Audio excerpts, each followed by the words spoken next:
Paz do Senhor, vamos iniciar a segunda lição do segundo trimestre, que tem por título Há algo errado com a família? O texto base encontra-se em Romanos, capítulo 1, versículo 28, que diz assim: E como não querem saber do verdadeiro conhecimento a respeito de Deus, ele entregou os seres humanos aos seus maus pensamentos, de modo que eles fazem o que não devem. Bom, quando crianças e até mesmo adolescentes, nós ouvimos por diversas vezes a pergunta: o que você quer ser quando crescer? A família é um reflexo, nós somos o reflexo da nossa família. Nós aprendemos com os nossos pais, tudo o que somos, tudo o que fazemos é espelho reflexo da nossa família, de como nós somos criados. E você parou para pensar como vai ser a sua família quando você se tornar adulto? Tudo que você aprende, você vai repassar para os seus filhos. Então, nós podemos observar que a família hoje em dia tem se fragmentado, tem diminuído ou se dividido. O primeiro tópico dessa lição pergunta assim: o que está acontecendo com a família? Na sociedade em que vivemos, as famílias estão cada vez mais fragmentadas e divididas, e não é difícil identificarmos famílias em que não há mais respeito e o amor mútuo. Então você deve ou estar vivendo ou conhecer alguém em que tem problemas em casa, problema com a família, seja qual for, divórcio, brigas, discórdias. E até mesmo dentro das igrejas nós vemos casos tristes assim, onde o respeito e o amor não florescem, dando lugar apenas à divisão e à contenda. Porém, esse é um problema que não foi criado por Deus, mas por nós mesmos. A família funciona bem quando seus membros cooperam entre si e empregam o amor de Deus de maneira abundante. Contudo, quando isso não acontece, eventos ruins ganham espaço na família. Na Bíblia está dizendo, em Provérbios 22, capítulo 6, instrua seu filho no caminho que deve andar. Então, a instrução que o filho recebe reflete no seu comportamento. Enquanto em seu coração Deus criou a família, ele pensava no modelo formado por homem e mulher e em seguida seus filhos. Você saberia o motivo disso? Ao criar o mundo, Deus tornou visível a sua inteligência, criando assim as coisas numa ordem correta de acordo com Gênesis 1. Tudo quanto fosse criado, utilizaria-se das bases que vinham a sido formadas anteriormente. Então, em Gênesis 1, nós aprendemos, assim como na primeira lição, a primeira base e modelo de família. Quando a base se desajusta, é muito difícil que o edifício da família seja mantido. Então, a nossa família é a nossa base. Então, se ela for quebrada, ou destruída, ou prejudicada, isso também prejudica na nossa vida, prejudica as nossas fases que nós devemos evoluir. A família é a base. Então, se isso for fragmentado ou prejudicado, nós, seres humanos, vamos ter problemas também. Então, se nós não seguirmos o plano de Deus, nós temos consequências na nossa vida. Cada vez que a estrutura familiar enfraquece, a igreja também se torna fraca. Então, a influência da família se dá na nossa vida em todos os âmbitos, tanto na comunidade, escola e também na igreja. Por exemplo, se um filho for rebelde, isso contribui para a má formação escolar dele, contribui na comunidade, contribui na igreja, porque ele não é um exemplo e acaba se prejudicando na sua vida. Então, a igreja também sofre consequências com isso, porque ele não está contribuindo para ajudar outras vidas. E nós, quando estamos seguindo os planos de Deus, nós contribuímos na nossa igreja também. porque nós ajudamos outras vidas. Então, se nós saímos dos planos de Deus, a igreja também é prejudicada, assim como em todos os âmbitos, todas as áreas da nossa vida. Quando a disfunção familiar se estabelece na família, a igreja deixa de cumprir a sua missão integral. A disfunção familiar reflete na vida da igreja. Então, os nossos estudos bíblicos conseguem reunir todos os membros de uma família. Essa é a importância do estudo bíblico. Nós temos lições e estudos para várias classes e idades, tanto crianças, adolescentes, jovens e adultos. Então, se só um da família vem, se só você que é adolescente participa das lições, os outros da sua família não estão aprendendo também, o que é importante para a vida deles. Então, o estudo bíblico consegue reunir todos da família e ensinar e contribuir em todas as classes e idades. Então, no geral, temos classes para todas as faixas etárias, do bebê ao ancião, e este é o grande privilégio e uma grande responsabilidade que a igreja tem com a sociedade e com a família. Então, o estudo bíblico deve trabalhar unida com as famílias, a fim de buscar estratégias e projetos em Deus para enfrentar os vários inimigos. Em Mateus capítulo 6, versículo 34, diz que nós temos que buscar o Senhor diariamente. Por quê? Porque todo dia traz o seu mal. Então nós temos que buscar o Senhor todos os dias. A nossa leitura bíblica, a nossa oração tem que ser diária, porque a Bíblia fala que todos os dias trazem o seu mal. Então nós temos que buscar refúgio e proteção em Deus. Mas por que isso está acontecendo? Não tem nada a ver, não pode ser tão ruim. Isso é uma frase que muitos usam para justificar algo que não está bom, não tem nada a ver. Mas, frequentemente, o que desejamos para nós não está de acordo com a vontade de Deus, e desobedecê-lo, pensam alguns, não parecer uma ideia tão ruim. Afinal de contas, o que queremos não faz mal a ninguém. Pois qual é o problema de buscarmos a nossa felicidade?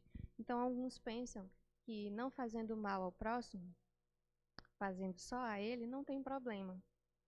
Porém, isso é uma ideia muito errônea, né? Nós fazendo mal a nós, também fazemos ao próximo. Então, você, adolescente, jovem, ou você que está assistindo esse vídeo, você está fazendo bem a você? Você está desobedecendo à vontade de Deus? O que você tem conversado com amigos? Quais vídeos você tem assistido? Onde você tem andado? Né? Você tem que aprender a nutrir a sua mente com o que é bom. Por quê? Em Mateus 15, nós vemos que do coração do homem saem coisas que tornam o homem impuro. E por isso, ainda que pareçam boas aos nossos olhos, são repreensíveis diante do Senhor. A palavra de Deus diz que enganoso é o coração do homem. Do coração surgem os desejos que podem nos levar ao erro, fazendo com que a nossa mente se esvazie do conhecimento de Deus e que nos tornemos tolos, isto é, pessoas cada vez mais distantes do propósito divino. Então, no coração e na mente surgem os maus pensamentos, e nós devemos nutrir a nossa mente com o que é bom e agradável aos olhos de Deus. Tudo o que Deus fez é bom e nada deve ser rejeitado. Está escrito em 1 Timóteo capítulo 4, versículo 4. Por isso, qualquer atitude contrária aos planos de Deus rejeita a sua vontade. Isso é pecado. É pecado porque nos faz caminhar de maneira contrária à vontade divina. Então, você está fazendo a vontade de Deus? Será que nós estamos deixando entrar na nossa mente, no nosso coração, algo que nos distancia da vontade de Deus? Tudo isso que nos tira do plano de Deus, que nos tira da vontade e do que é bom ao Senhor, é pecado. Então, será que... Eu quero que você reflita nesse momento. Será que você tem feito algo que está te distanciando de Deus, que está te trazendo fazendo pecar? Por exemplo, será que nós estamos ouvindo músicas que nos entristecem? Será que nós estamos falando palavrão? Ou pecando, desagradando e desobedecendo nossos pais? Então, tudo isso você tem que analisar nesse dia e tirar da sua mente, do seu coração, tudo o que não agrada ao Senhor, porque tudo que não agrada a Deus é pecado. O Senhor não se agrada com atitudes assim, porque além de rebeldes, elas fazem com que neguemos a verdade a respeito dele e outras pessoas deixam de conhecê-lo pelo nosso mau exemplo. Então, se você fez ou está fazendo algo assim, você está se tornando um mau exemplo. Então, eu quero te perguntar, como você é conhecido na sua casa, na sua escola, por onde você anda? Você tem sido um bom ou um mau exemplo? Como as pessoas te conhecem? Elas te conhecem como, ah, fulano é uma pessoa preguiçosa. Não, é uma pessoa inteligente, é uma pessoa estudiosa, é uma pessoa animada, feliz, engraçada, ou uma pessoa reclamona, que onde entra só traz discórdia. Eu quero te perguntar, como você é conhecido? Então, e o que você está fazendo para mudar isso? Para melhorar ou para tirar essa imagem ruim, né? Escolha que exemplo você quer ser. Se você tem sido um mau exemplo, mude a partir de hoje, melhore e seja um bom exemplo. Que as pessoas, onde você vá, falem: essa pessoa é uma serva de Deus, é um servo de Deus, é um exemplo. Então, seja luz na escuridão, seja luz onde quer que você vá. Quero que você leia em Mateus capítulo 15, versículo do 18 ao 20. E escreva aí, faça uma reflexão hoje, escreva tudo o que você é, tudo o que te torna alguém bom e alguém ruim. Será que algo está te tornando um homem ou uma mulher impura diante de Deus? Lá diz assim: o que sai pela boca vem do coração, os maus pensamentos, os crimes de morte, os adultérios, as imoralidades sexuais, os roubos, as mentiras e as calúnias. Eu quero te perguntar, o que tem no seu coração? Peça ao Senhor para Ele purificar o seu coração. E faça uma oração hoje para que o Senhor te ajude a melhorar e fazer a tua vontade. Todos nós somos passíveis de errar. Todos nós podemos algum dia pecar, cair. E isso tudo surge no nosso coração e na nossa mente. Então peça ao Senhor para que tudo que seja mal e impuro que saia do seu coração, que Ele tire tudo que não agrada ao Senhor. Peça forças ao Senhor para que Ele venha te restaurar e te purificar nesse dia. E uma pergunta: nós temos saída? Né? Deus não muda. Em Mateus capítulo 3, versículo 6, diz que Deus não muda. E assim também os seus planos e a sua vontade. Não importa que a sociedade tenha encontrado novos padrões, ou até mesmo que se encontre em um modelo que não seja o que Deus criou. O que importa é buscar nele a direção divina para abençoarmos a nossa família, fazendo a sua vontade e sendo luz em meio às trevas. Então, se você é obediente, continue obedecendo, buscando, porque a palavra do Senhor é boa, perfeita e agradável, e ela não muda. Então, continue buscando e obedecendo a palavra de Deus. A palavra de Deus nos adverte que o salário do pecado é a morte. Então, nós não vamos ganhar nada pecando e alimentando desejos e pensamentos impuros. Nós precisamos buscar o Senhor, porque em Romanos capítulo 6, versículo 23, diz que o salário do pecado é a morte. Porém, há uma saída para nós. Deus tem revelado o seu amor e poder desde a criação do mundo, e por isso não há desculpas. Não há desculpas para que nós continuamos no erro e no pecado. Assim diz em Romanos capítulo 1, versículo 20. Você tem uma escolha.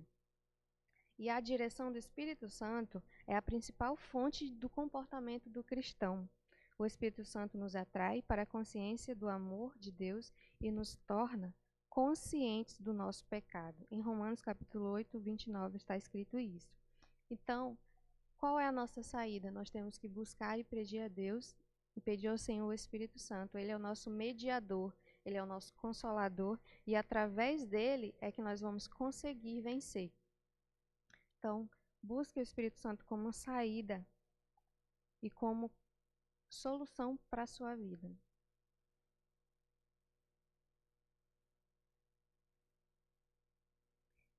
O que nós podemos concluir e aprender disso tudo?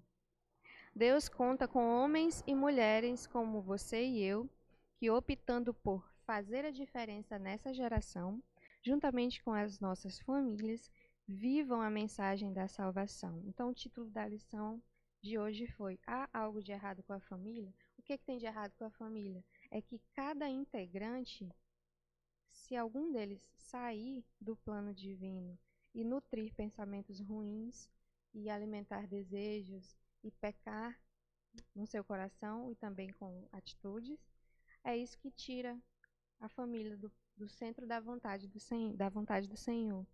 Então é isso que há de errado quando eu ou você ou alguém da nossa família sai do projeto de Deus. Vá buscar o pecado e não buscar a vontade do Senhor. E a solução para mim e para você é buscarmos o Espírito Santo. Como está escrito em Romanos 8:29, que ele nos atrai para a consciência do amor de Deus e nos torna consciente do nosso pecado. Então, esse é o primeiro passo, o arrependimento, a consciência. Depois que nós tomamos consciência do nosso pecado e de tudo que nós fazemos e buscamos o Espírito Santo, ele nos purifica, ele nos renova a nossa mente todos os dias. Então, ele conta com homens e mulheres como você e eu para fazer a diferença. Então, na sua família, comece na sua família a fazer a diferença. Pense em quem você é e em quem você quer ser. O que você está fazendo para melhorar na sua família? Você é uma pessoa hoje, então busque melhorar. E se você não é ou não está fazendo algo de bom, busque no Senhor a partir de hoje ser a mudança que a sua família, que a sua comunidade, que a sua cidade, que o mundo precisa. Que comece em mim, comece em você neste dia. Amém? A paz do Senhor a todos e até o próximo.